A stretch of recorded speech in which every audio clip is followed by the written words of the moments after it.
1421 عیسوی میں سلطنت عثمانیہ کے تخت پر ایک 17 سالہ نوجوان برجمان ہوا، جس کے تخت نشین ہوتے ہی آزمائشوں نے اس کی سلطنت کا رخ کر لیا۔ مگر اس باہمت نوجوان سلطان نے نہ صرف ان آزمائشوں پر قابو پایا بلکہ اپنے ایشیائی اور یورپی مخالفین کو شکست کی دھول بھی چٹا دی۔ تاریخ میں جھانک کر دیکھیں تو جو کوئی بھی سلطان یا بادشاہ بنا تو اس نے خوشی سے کبھی بھی تخت کو نہیں چھوڑا، یا موت اس کا مقدر ہوئی یا پھر وہ دشمن کے عتاب کا نشانہ بنا۔ مگر اس سلطان نے 2 دفعہ بادشاہت کو خیر آباد کہا۔ 2 دفعہ بادشاہت کو ٹھکرانے کے باوجود انہیں پھر سے تیسری دفعہ سلطنت عثمانیہ کا سلطان بنا دیا گیا۔ مگر کیوں؟ آپ دیکھ رہے ہیں سیکھو جانو کی اوٹومن سیریز، اور آج کی اس ویڈیو میں ہم آپ کو یہی سب کچھ بتائیں گے۔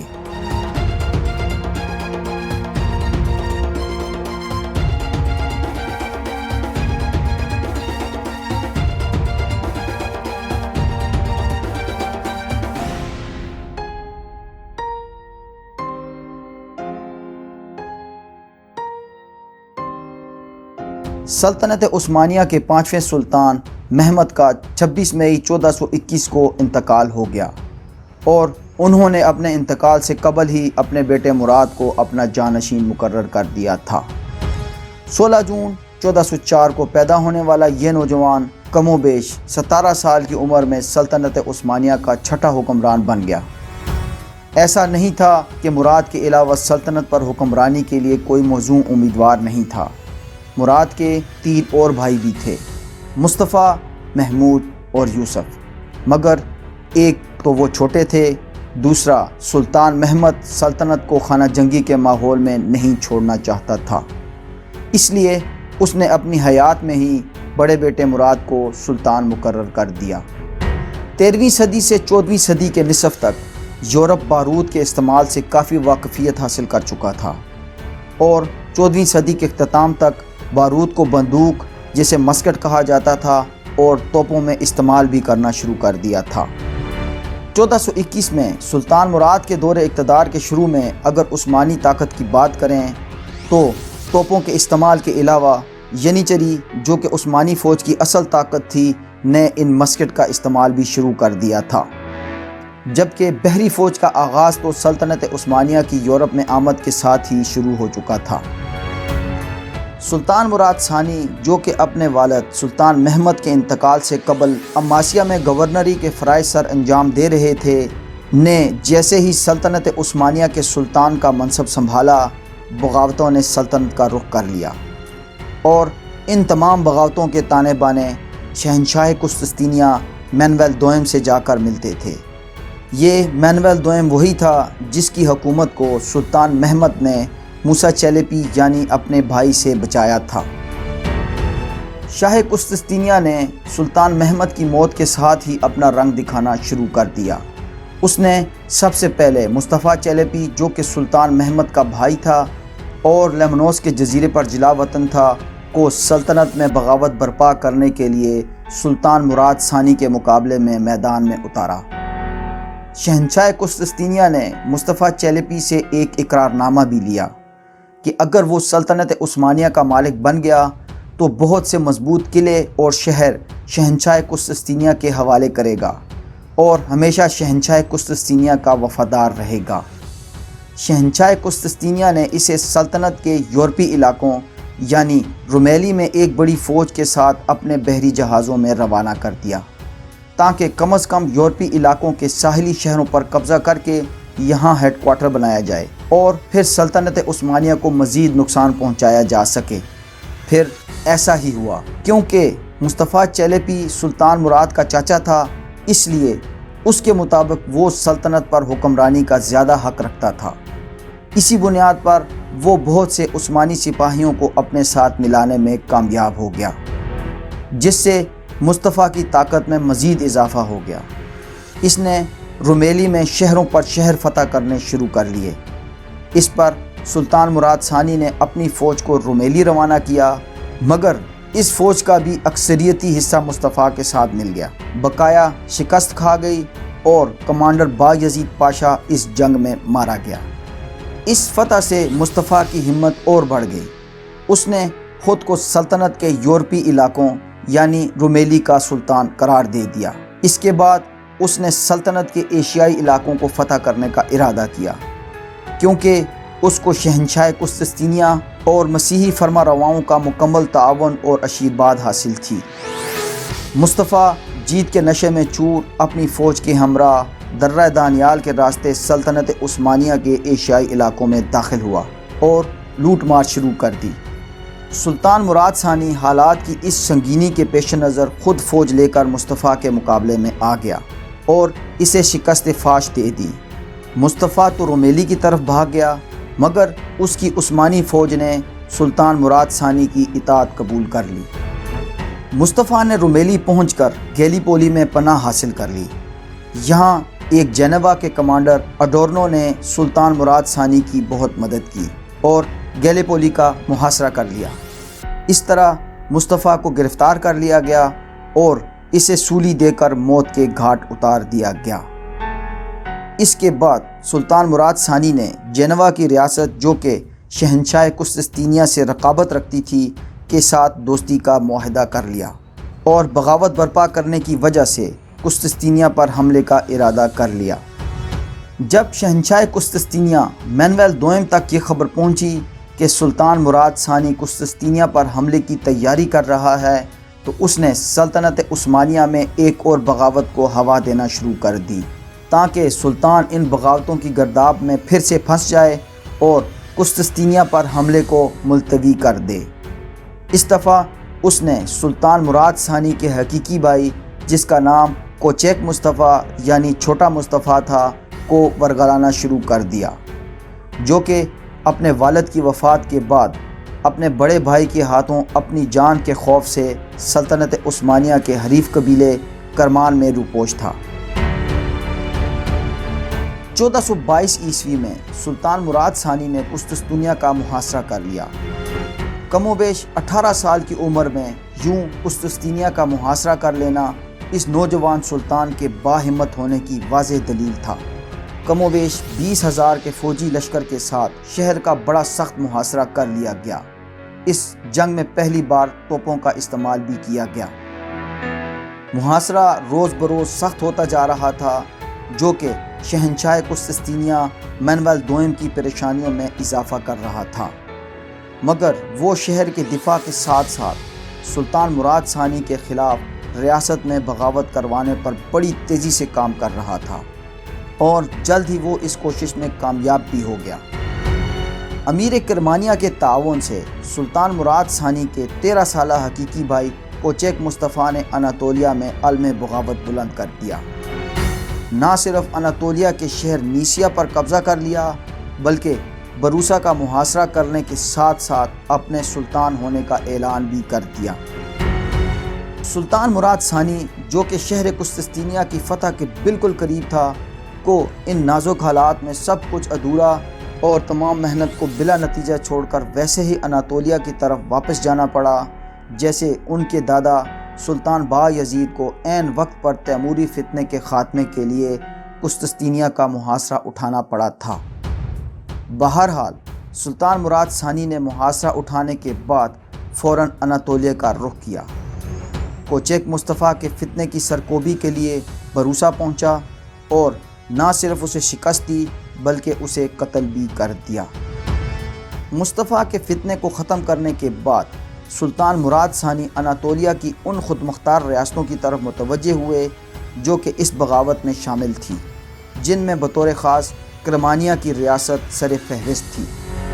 سلطان نے نہ صرف ان سب کو اپنا مطیع اور باج گزار بنایا، بلکہ سرکش امراء کو قرار واقعی سزائیں دے کر اپنی حکومت اور سلطنت کو مزید مضبوط کر لیا۔ 1421 میں تخت نشین ہونے سے لے کر 1424 عیسوی تک یوں دو بڑی بغاوتوں کو کچلنے کے علاوہ شہر قسطنطنیہ کا محاصرہ سلطان مراد ثانی کی متحرک شخصیت کے علاوہ ان کی جنگی صلاحیتوں اور ریاستی امور پر مضبوط گرفت کا منہ بولتا ثبوت تھا۔ یوں جس 17 سالہ نوجوان سلطان کو بازنطینی اور مسیحی حکمران ایک آسان ترنوالا سمجھ رہے تھے، ان کے لیے لوہے کے چنے سے زیادہ سخت ثابت ہوا۔ ایشیائی علاقوں یعنی اناطولیہ سے بغاوت کا صفایا کرنے کے بعد اب باری تھی یورپ کی۔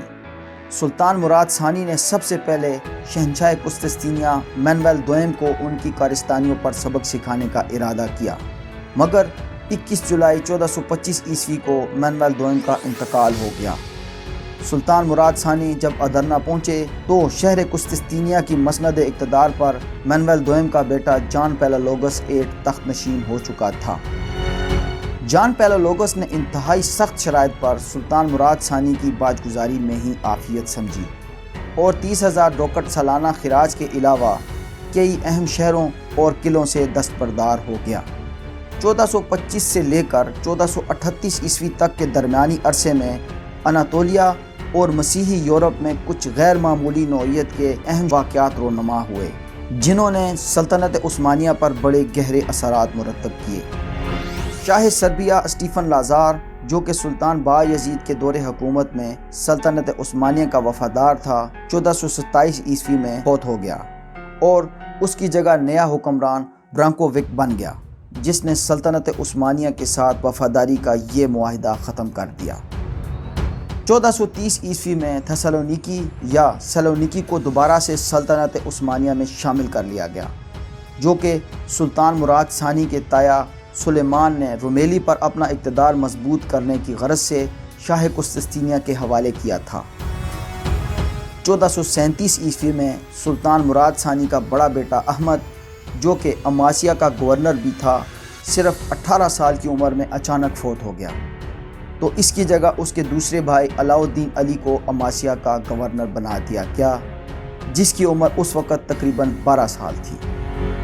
سلطان مراد ثانی نے بلکان کے علاقوں میں سر اٹھانے والی بغاوتوں کا بڑی مہارت سے کلا کما کیا اور بہت ہی تھوڑے عرصے میں البانیہ، ہنگری کے آزاد علاقوں کے علاوہ یونان کا کافی بڑا حصہ سلطنت کے زیر نگی کر لیا۔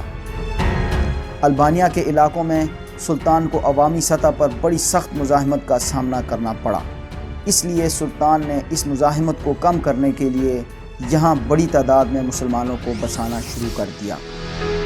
جس عوام نے اسلامی حکومت کے خلاف اس قدر مزاحمت دکھائی نے بعد میں بڑی تیزی سے اسلام قبول کر لیا، اس لیے آج بھی البانیہ یورپ کا مسلمان اکثریتی ملک ہے۔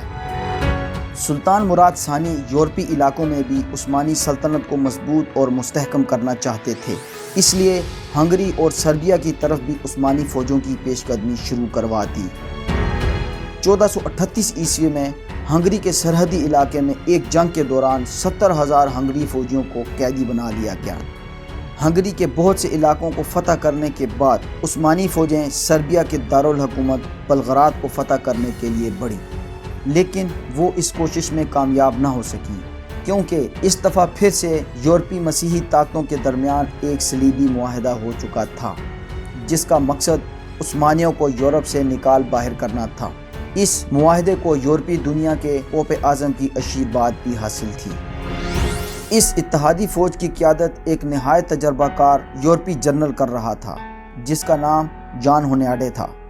جان ہونیاڈے اپنی مختصر فوج کے ساتھ ہنگری پہنچا اور اس مختصر فوج کے ساتھ عظیم و شان عثمانی لشکر کو شکست فاش دے دی۔ اس معرکے میں 20,000 عثمانی فوجی اپنی جان کی بازی ہار گئے۔ اس خبر پر سلطان مراد ثانی نے 80,000 کی ایک دوسری فوج روانہ کی، لیکن یہ فوج بھی ہونیاڈے کی مؤثر جنگی چالوں کا مقابلہ نہ کر سکی اور شکست کھا گئی۔ 1442 عیسوی میں ان پے در پہ شکستوں کی وجہ سے مجبوراً سلطان مراد ثانی کو اس صلیبی اتحاد سے صلح کرنی پڑی اور ایک معاہدہ طے پا گیا، جس کی روح سے سلطنت عثمانیہ کو سربیا کے تمام علاقوں سے دستبردار ہونے کے ساتھ ساتھ اس پر برانکووک کی حکومت کو تسلیم بھی کرنا تھا اور اسی طرح ولاچیا کو بھی ہنگری کے حوالے کرنا شامل تھا۔ 20 سال کے اس امن معاہدے پر 1444 عیسوی میں عمل درآمد ہونا تھا۔ سلطان مراد جب اپنے یورپی دشمنوں سے 20 سالہ امن معاہدہ کر چکا تو اناطولیہ کی طرف لوٹ گیا، مگر اسی اثنا میں اسے اپنے دوسرے بیٹے علاؤ الدین علی کے قتل کی خبر پہنچی، جسے ایک ترک سردار نے قتل کر دیا تھا۔ سلطان کو اپنے اس بیٹے سے بہت پیار تھا اور ریاستی حلقوں میں یہ بھی گمان کیا جاتا تھا کہ اگلا سلطان یہی ہوگا۔ سلطان کے ایک کے بعد دوسرے بیٹے کی موت، جو کہ اس کا چہیتا بھی تھا، نے مراد ثانی کا دل اس دنیا سے اچاٹ کر دیا۔ سلطان نے تجربہ کار ریاستی عہدیداروں کی ایک معاون ٹیم کو تیار کیا، اپنا تخت و تاج تیسرے بیٹے محمد، جو کہ صرف 14 سال کا تھا، کے حوالے کیا اور ملکی معاملات سے مکمل کنارہ کشی اختیار کر لی۔ جب اس نو عمر اور ناتجربہ کار سلطان محمد کی تخت نشینی کی خبریں عام ہوئی تو اناطولیہ میں امیر کرمانیہ نے دوبارہ سے بغاوت شروع کر دی۔ اس کے ساتھ ساتھ یورپ میں پوپ اوجین، شاہ ہنگری لاڈسلاس اور ہنیاڈے نے بھی امن معاہدہ توڑنے کا ارادہ کر لیا۔ جب عثمانیوں نے معاہدے کے مطابق سربیا اور ولاچیا کے علاقے مکمل طور پر خالی کر دیے تو مسیحی اتحاد نے یہ امن معاہدہ توڑ ڈالا۔ مسیحی فوجیں ہنیاڈے کی قیادت میں کئی سرحدی شہروں اور قلعوں کو فتح کرتے کرتے بلغاریہ کے شہر وارنا پہنچ گئی اور وارنا کا محاصرہ کر لیا۔ اس کے بعد مسیحی فوجوں نے ادرنا کی طرف پیش قدمی شروع کر دی۔ مسیحی اتحادی فوجوں کی اس دلیری کی صرف ایک ہی وجہ تھی، اور وہ تھی ایک نو عمر اور ناتجربہ کار سلطان کا تخت نشین ہونا۔ جب رومیلی کے دارالحکومت ادرنا کے ہاتھ سے نکل جانے کا خدشہ پیدا ہو گیا تو اس نو عمر سلطان نے بڑے عقل اور فہم کا مظاہرہ کرتے ہوئے اپنے والد کی طرف اس پیغام کے ساتھ ایلچی روانہ کیے کہ میں اگر سلطان ہوں تو آپ کو حکم دیتا ہوں کہ آ کر فوج کی قیادت کریں، اور اگر آپ سلطان ہیں تو آ کر سلطنت کی بھاگ دوڑ سنبھالیں۔ دوستو، آپ کو کیا لگتا ہے کہ مراد ثانی نے آ کر فوج کی قیادت سنبھالی ہوگی یا پھر دوبارہ سے سلطان بننا پسند کیا ہوگا؟ اور کیا صلیبی اتحادی فوجیں وارنا پر قبضہ کرنے میں کامیاب ہو جائیں گی؟ ان سب سوالوں کے جواب ہم آپ کو اس سیریز کی اگلی ایپیسوڈ میں بتائیں گے۔ ہمیں امید ہے کہ آپ کو ہماری یہ کاوش پسند آئی ہوگی۔ اگر ایسا ہے تو ویڈیو کو لائک کرنا اور چینل کو سبسکرائب کرنا مت بھولیں۔ دوستوں میں شیئر کریں اور کامنٹس کے ذریعے ہمیں اپنی قیمتی آراء سے ضرور آگاہ کریں۔ اپنا بہت خیال رکھیے گا۔ اللہ حافظ۔